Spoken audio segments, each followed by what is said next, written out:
Let's talk overdrive in Ableton. It's not just a basic distortion, it's modeled after those gritty old-school guitar pedals, and you can slam it pretty hard without killing your dynamics. Up front, you've got a bandpass filter right before the distortion hits. Use the XY pad to control it. Up and down sets the bandwidth, left to right picks the frequency range. That's where you decide where the grit happens. Super useful for getting that mid-range growl or top-end fizz. Next is drive, your main distortion amount, and even at 0%, it's not totally clean. Crank it up for more edge. Tone comes after that.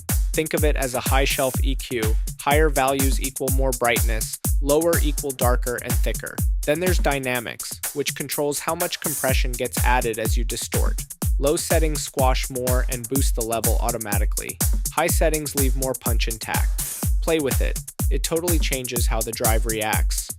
Finally, dry-wet. Blend your clean and distorted signals. If you're dropping this on a return track, just set it to 100% wet and go.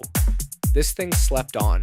It's not just for guitars. Try it on drums, vocals, synths, whatever. Just use your ears. If you want our full collection of Ableton Live tools and resources, just comment Ableton and we'll send it your way. And hit like and follow PausePlayRepeat for more no-fluff production tips.